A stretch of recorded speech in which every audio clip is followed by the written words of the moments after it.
ایک بار حضرت موسیٰ علیہ السلام سفر پر نکلے۔ انہوں نے وہاں پر اللہ کے ایک نیک بندے کو دیکھا اور ان کے پاس جا کر کہنے لگے کہ اللہ نے آپ کو جتنا بھی علم دیا ہے وہ سب مجھے بھی سکھا دیجیے۔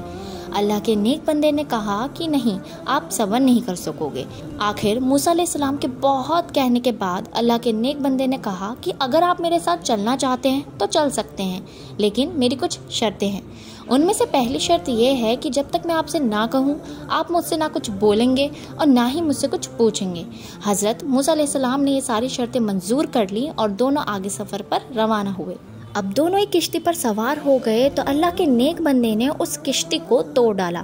حضرت موسیٰ علیہ السلام اس پر بہت ناراض ہوئے اور کہا، تم نے خواہ مخواہ اس کشتی کو کیوں توڑ ڈالا؟ اس میں سوار لوگ ڈوب جائیں گے۔ تو اللہ کے نیک بندے نے ان کو شرطیں یاد دلائیں تو آپ نے کہا، میں بھول گیا تھا، اب ایسا نہیں ہوگا۔ اب آگے بڑھے تو انہیں ایک لڑکا ملا جسے اللہ کے نیک بندے نے قتل کر ڈالا۔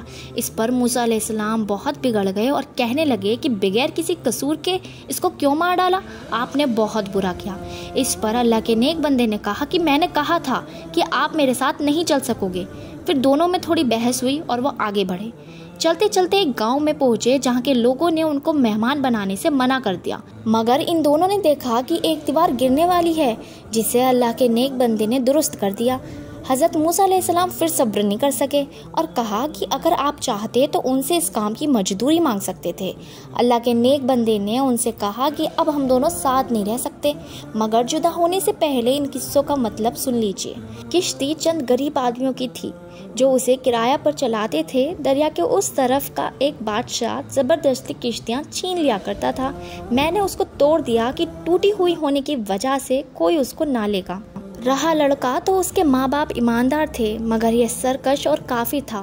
ڈر تھا کہ اس کی نافرمانی اور کفر سے ماں باپ کو تکلیف پہنچے۔ میں نے قتل کر دیا کہ اللہ انہیں مہربان اور نیک بیٹا عطا کرے۔ اور رہی دیوار کی بات تو دیوار شہر کے 2 یتیم بچوں کی تھی جس کے نیچے ان کی دولت دفن تھی۔ ان کا باپ نیک تھا، اگر دیوار گر جاتی تو دوسرے لوگ ان کی دولت پر قبضہ کر لیتے۔ اللہ تعالیٰ کی مرضی یہ تھی کہ دونوں جوان ہو کر اپنا خزانہ نکال سکیں۔ یہ جو کچھ ہوا تمہارے رب کی رحمت کا نتیجہ ہے، میں نے اپنی طرف سے کچھ نہیں کیا۔ یہی وہ باتیں ہیں جن پر آپ صبر نہ کر سکیں۔ حضرت موسیٰ علیہ السلام اس کے بعد ایک عرصہ تک بنو اسرائیل کو ہدایت کرتے رہے، برائیوں سے روکتے رہے، اچھائیوں کی تاکید کرتے رہے اور آخر کار اپنے اللہ پاک سے جا ملے جس نے ان کو بھیجا تھا۔ جو قوم اللہ کی نافرمانی کرتی ہے تو اس کو تھوڑا تھوڑا عذاب دے کر خبردار کیا جاتا ہے۔ وہ اگر پھر بھی نافرمانی کرتی رہتی ہے تو اس کو کچھ عرصہ کے لیے بالکل ڈھیل دی جاتی ہے تاکہ وہ بالکل غفلت میں پڑ جائے۔ پھر ایک دم اللہ کا سخت عذاب آ کر ان کو بالکل ختم کر دیتا ہے۔ فرعون خود کو خدا کہلواتا تھا، بنو اسرائیل پر ظلم کرتا تھا۔ اللہ تعالیٰ نے اسی کے گھر میں حضرت موسیٰ علیہ السلام کو پلوایا اور پھر حضرت موسیٰ علیہ السلام کے ذریعے سے اس کی قوم کو ختم کرا دیا۔ دوسرا سبق ہم کو یہ ملتا ہے کہ جو قوم بہت عرصہ تک کسی کی غلامی کرتی ہے اس کی رگ رگ میں غلامی بس جاتی ہے، غیرت بہادری ختم ہو جاتی ہے اور اس کا جی چاہتا ہے کہ بار بار وہی غلامی کی باتیں کرے جس طرح بنو اسرائیل نے آزاد ہونے کے بعد کی۔ تیسرا سبق ہم کو حضرت خضر علیہ السلام کے قصے سے یہ ملتا ہے کہ اللہ اپنے نیک بندوں کی حفاظت ان کی زندگی میں کرتا ہے اور ان کے مرنے کے بعد ان کی اولاد کی حفاظت کرتا ہے۔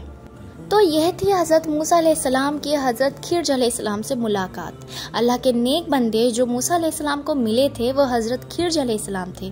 اگر آپ ایسے ہی قصے سننا چاہتے ہیں حضرت ایوب علیہ السلام کا تو پلیز چینل کو سبسکرائب کریں اور اپنے دین کو تازہ کریں۔ السلام علیکم۔